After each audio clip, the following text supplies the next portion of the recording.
here. Now, on all of subsequent sort of not to, be a party pooper, but in all subsequent times when the small cap has corrected between, October 10 and December 11, it corrected close to 45%. Between December 17 and March 20, it corrected 50%. So I think while the going is good, let's all have a decent party, but sort of keep an eye out on all the risks that are out there. I was telling Nigel earlier that, of all the companies that have rallied more than 70% over the past 6 months, 85% of them have been small caps. So I think while, this time it truly could be different and there is always that possibility. But evaluating from an underlying standpoint, I think there is difficult to find a huge amount of value which will enable a lot of re-rating going forward. So India as a sort of phenomenon, as a country, as an investable asset class, and equities within that continues to remain very attractive, but need to keep an eye out on where sort of we are going rather than getting too much carried away into the undercurrents. Okay, all right. Hi, Jigar. Good to have you on the show. As we speak, we have numbers that are coming in as well. Raymond's numbers are flashing for the viewers. Remember, this is one stock that's seen a big re-rating from the recent lows, holding at around 1,850. But the stock has moved to the low point of the day because on the top line, there's a very mild growth. And on the EBITDA front, actually, there's a bit of a degrowth. And that's what says that there is a margin compression. I think it's shaved off close to under 150 to 200 basis points. So that's why the stock is giving up a little bit from the day's high. Jigar, got your view in terms of how valuations, how the mid-cap and small-cap space as well is shaping up. But what is your advice to your clients? What are you advising right now? Which are the sectors, which are the themes? If you can name a couple of stocks as well, you'll have upped your weightage.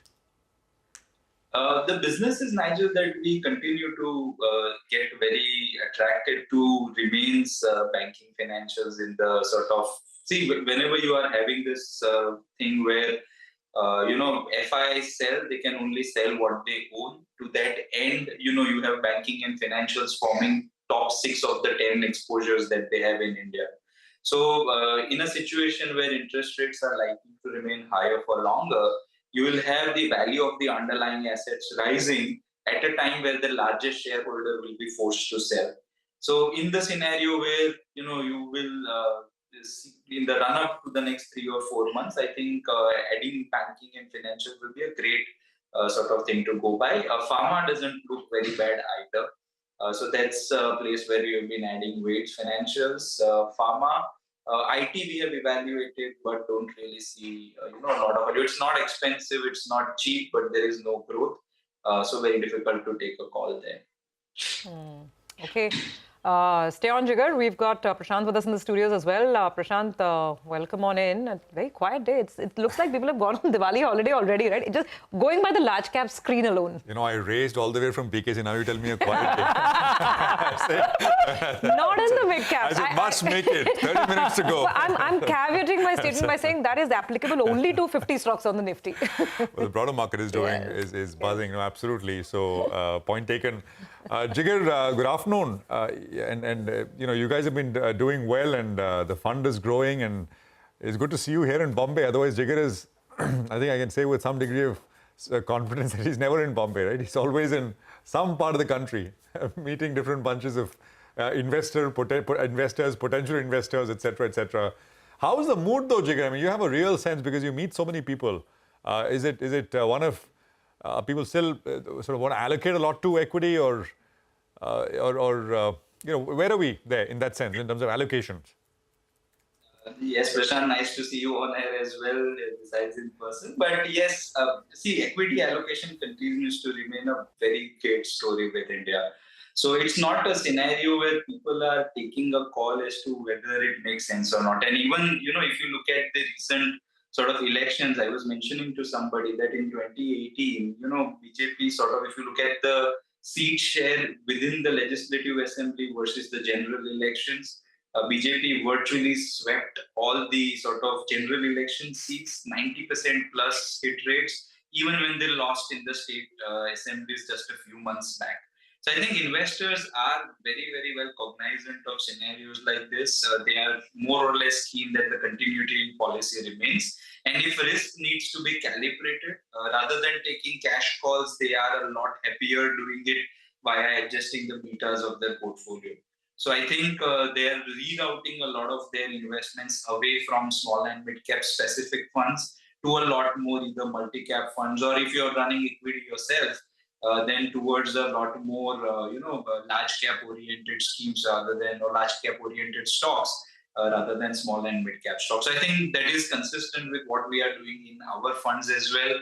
We were almost 60% small and mid cap, so 50% small cap, 10% mid cap by March 23. We put out a recent webinar, and there we have actually sort of gone the other way. So small and mid cap are now sort of less than 39% of the fund as we speak. The calls are, phone is ringing. I think the calls are coming in there. That's a potential investor. Take my money. Yeah. Check is on its way. I'm just kidding. Jigar, you talk to us about an idea. One or two ideas which you think are looking good even from here, in an absolute sense, where there is a lot of upside. What are the stocks? Yeah, so the one that we did put out on was something that sort of with the results, our top 3 additions over the last 3 months has been one of these companies called RR Cable. It's a space which is fairly crowded, but where margins sort of recovery happens. That's a company that does sort of reasonably well. You've seen sort of stock being available at a very attractive valuation. The margins were at trough. We think that will essentially get re-rated, and we are looking at industry-leading quality and industry-leading growth there. So I think both those sort of tick marks happen as far as RR Cable is concerned. There is another company which we sort of added, was a company called Aavas Financials. We didn't own it for a very long period of time, but I think with the shakeup in the management that has happened and the sort of stock giving in a lot of value after that, I think affordable housing, pristine asset quality, undemanding valuations, I think all of them define Aavas Financials. The results may take sort of a couple of more quarters for the new management to set in and settle down there. But I think those are the 2 large additions, or rather top 3 additions that we even put out in the public. You said 3.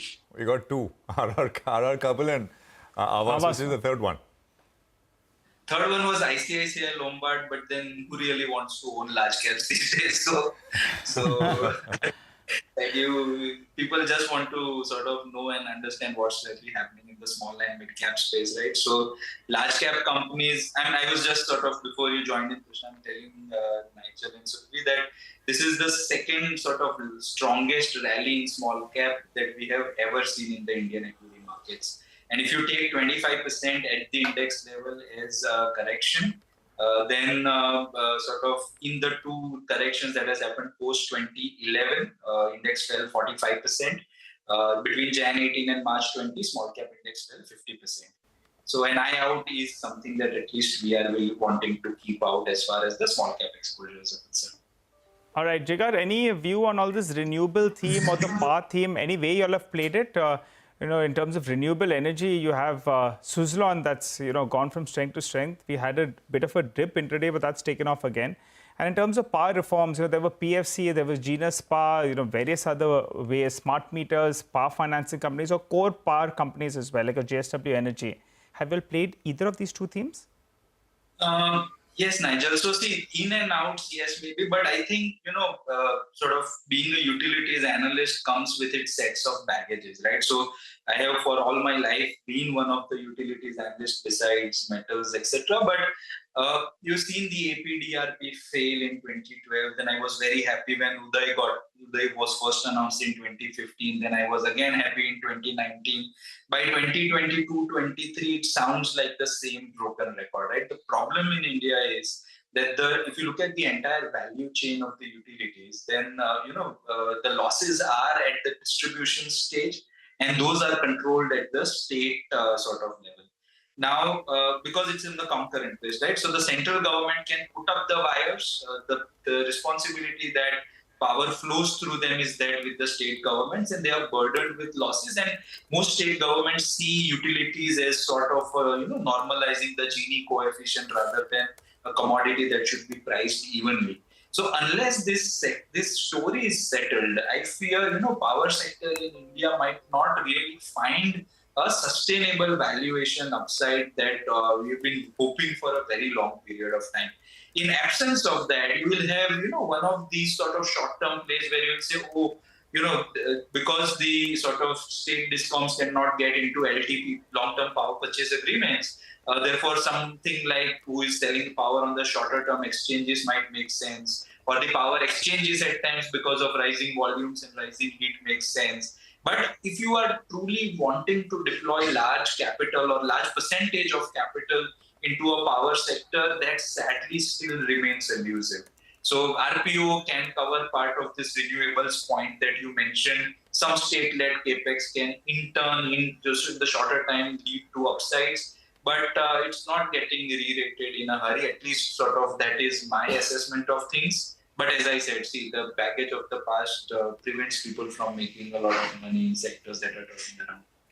Okay, all right. Thanks a lot, Jigar, for stopping by and filling us in with your take on the markets and individual stocks as well. If you don't speak till Diwali, wishing you, your team a very happy Diwali and all the best in making a lot of money for your clients as well. Well, for the time being, we'll slip into a short break. As we do that, though, let's listen in to what the pharma analyst Neha of BofA Securities had to say about the pharma space and the preference she has in there. On US generic pricing, supply obviously plays a very important role. Now let's look at it, what's happened this year. We did see US FDA action on a couple of plants that led to supply going off the market.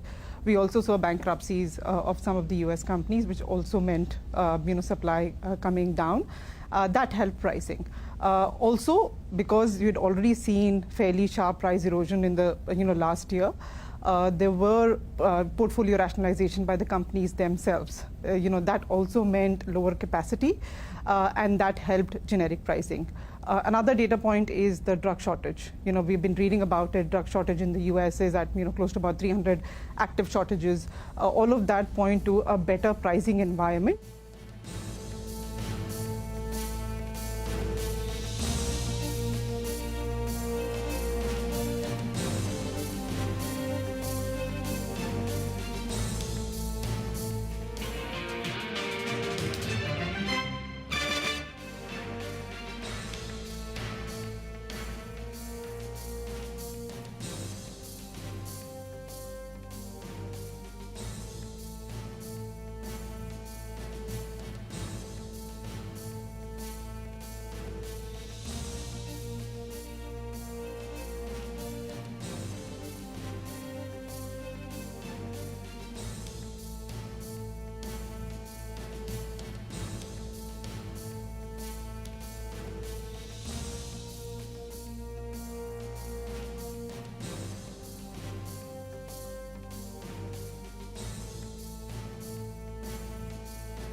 Welcome back. Well, the Nifty Bank has cut its losses, actually. It's cut its losses by close to under 100 points, which explains why the Nifty is making another dash towards 19,450. Pull up the Nifty Bank. Yes, just take a look at that. From the lows of the day, it's recovered close to under 100 points in these 60 minutes itself. And that explains why the Nifty as well is moving up. But Nimesh is with us to tell us what he's picking up in terms of dealing room action. Nimesh, one would say it's a quiet day, but fair bit of action, right? Otherwise. Oh, absolutely. You can't call it a quiet day. There is a lot of flows and the flows are positive. So maybe you'll see the first buy figure from the FIs in today's trade. So that's something to track very closely. And I'm saying this because the feedback was there is buying in frontline names.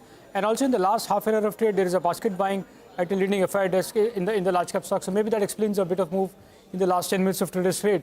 The other feedback is on the financials. While the Nifty Bank intraday was down almost 0.5%, there are buy flows into PSU bank stocks for the last many days, and that stands in today's trade as well. So there is delivery-based buying happening in the PSU bank stocks from larger FIs. That's overall feedback. I guess the broader market outperforms continues, so that's showing up in the index as well. And today, for a change, the entire pharma basket is doing good on the back of very strong quarterly numbers from some companies. So pharma stands out, but I guess today's important data to track would be the institutional data, because my sense is you could see a buy figure today from the FIs. Okay, well, that's a sort of broader look, but in terms of specific stocks, Nimesh, what are you picking up? Well, in terms of individual names, Prashant, the first stock on my list is Welspun Corp. That's been buzzing for the last many days. Even in today's trade, the volumes are on the higher side. There is delivery-based buying now happening at an FI desk. So, and the feedback is maybe a large sovereign fund is a buyer in that stock, and hence a big move in the last many days. So that's the first one. The second stock is Tata Motors. Only for today, the stock is marginally under pressure. That's largely because there is delivery-based selling in Tata Motors and NFI. So that's the reason that stock is under a little bit under pressure today. The third stock is Ircon. For the last many days, you've seen this rotation of PSU stocks doing good. For the last couple of days, the feedback is maybe a couple of HNI investors are quite active. And even in today's trade, the volumes are quite high at some HNI. So Ircon stands out because of that. And the last one is EMS. Again, the recent listing, not too much of a past history, but buzzing on the last many days. The earnings are next week, so that's something to track. But apart from earnings, there is a strong indication that maybe the company is very close to bagging a large order as well. So that is keeping the stock excited. Interesting sort of list there, and EMS big move. I mean, 7.5%, and from a recent correction, it's come up so sharply. That particular company. Thanks very much, Nimesh, for that. Well, let's just talk about some more earnings which are ahead of us. Apollo Hospitals. Okay, I think we will just get that in on Apollo Hospitals in a bit. But Mitesh is with us with quick trading ideas. What to buy or sell today for a reverse trade tomorrow. Mitesh, take it away.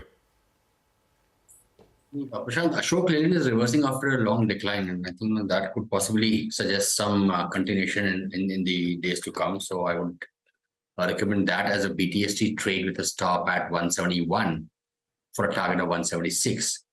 And the other one which I like is Berger Paints.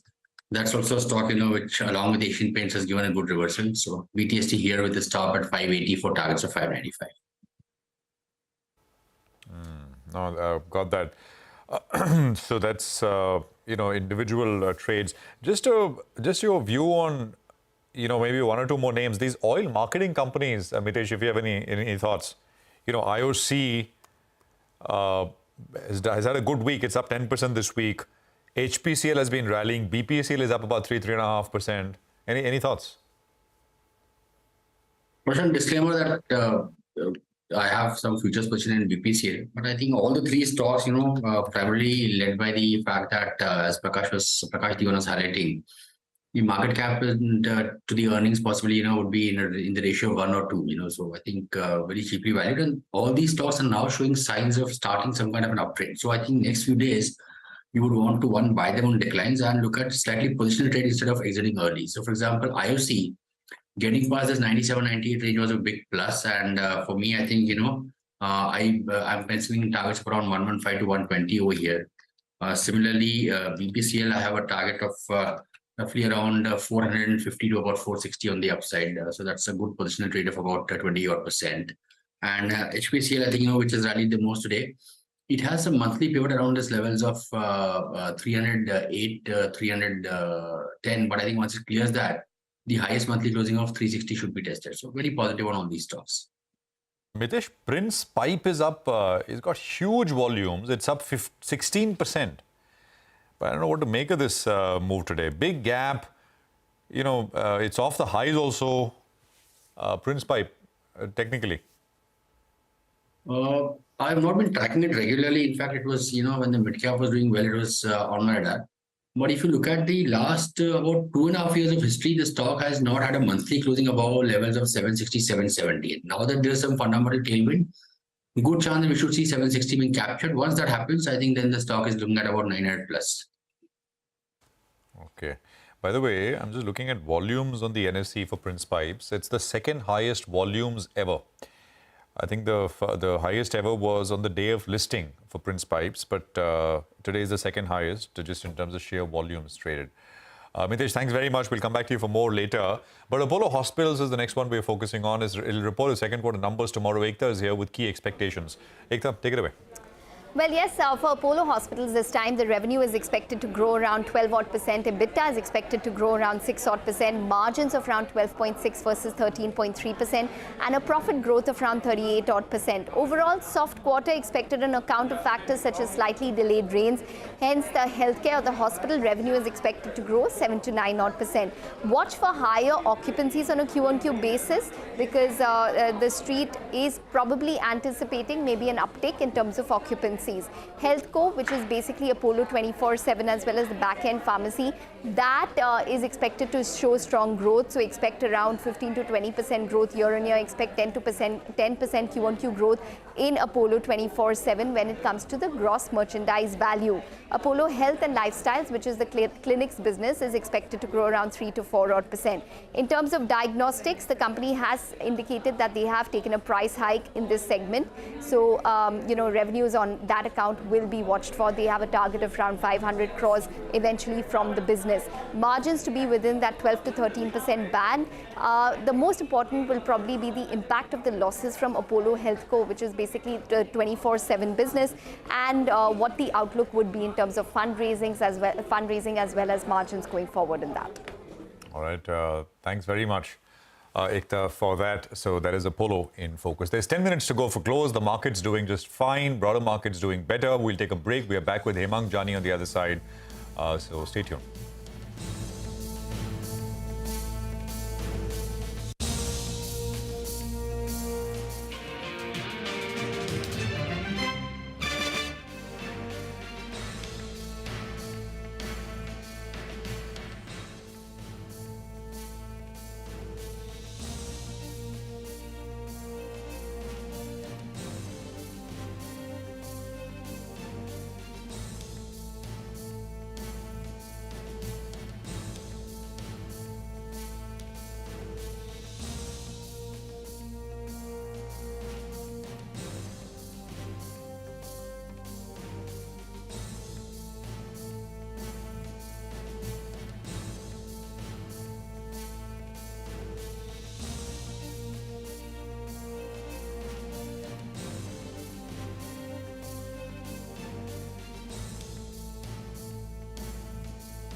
Okay, welcome back. There's about 7 minutes to go for market closing, and we're up about 30 points. But as we've been saying, I mean, it's the broader market and the number of stocks there which are buzzing, which I think is the real story today.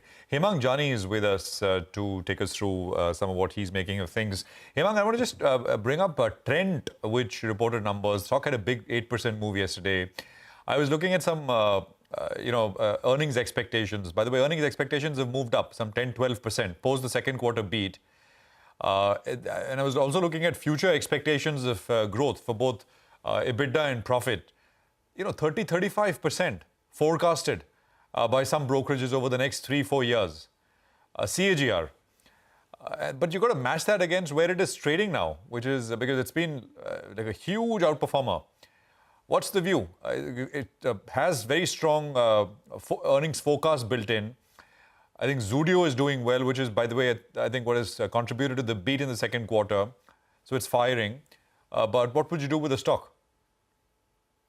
Clearly, if you are trying to enter into it, it would be a bit tricky because of the way the stock has moved up. But looking at the pure operating performance and the kind of visibility that it commands, and within the discretionary, category, you will have very few companies reporting this kind of a growth in the top line with margins. And if you look at the management commentary, again, both in terms of top line, opening of stores, margin, they are sounding very positive.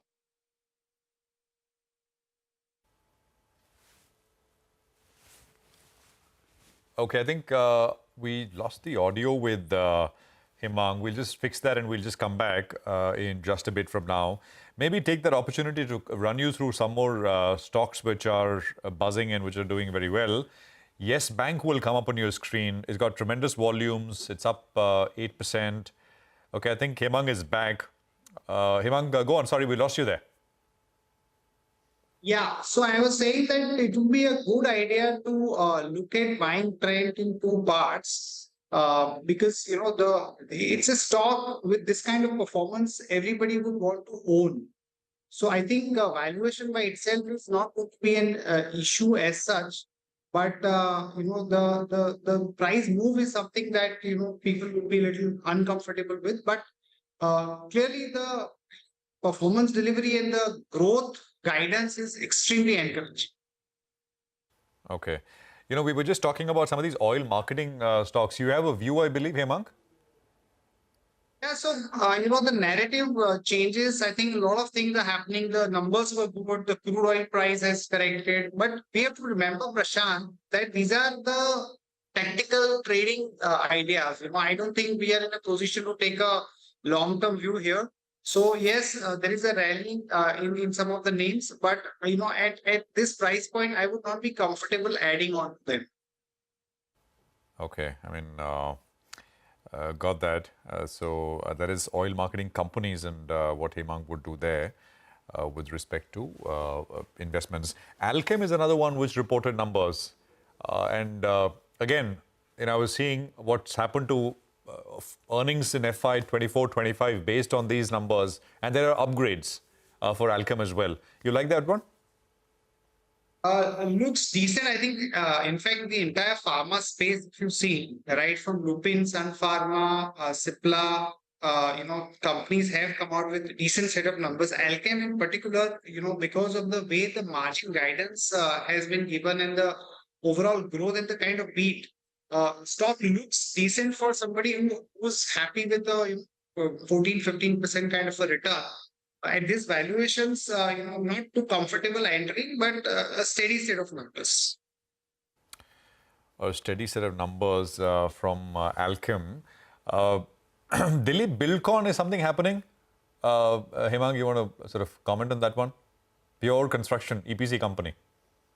So very small company, I think about 4,800 crore kind of a market cap. I think the new investor coming in, about 10% kind of a dilution coming there, create a little bit of excitement. And typically, before the elections, mid-cap infra companies, people would really want to own a pie of that. So from that perspective, it's looking great, but not very high quality, or the management quality or the corporate governance, not that high. But yes, from a high beta mid-cap infra company space, it's looking quite interesting. Okay, all right. We'll leave it there for now. Thank you very much for joining in, Hemang. Appreciate you sort of coming on here on CNBC, as always. Let me just quickly take a look at what the market is leaving us with. We are ending with, 28 points in gain. So it's okay. I think we are, it's not a big day in terms of the range also. The high was 19,464, about 30 points away from where we are going to end, and the low was about 19,400. So it's about a 65-odd point range, and we're ending about with 30 points on the day. Take a look at the Nifty Bank as well, which should come up on your screen. The Bank Nifty is down about 0.18%. So the underperformance there coming through perhaps a little bit more. The broader market, mid-cap and small-cap indices, Midcap Index ends about 1% higher.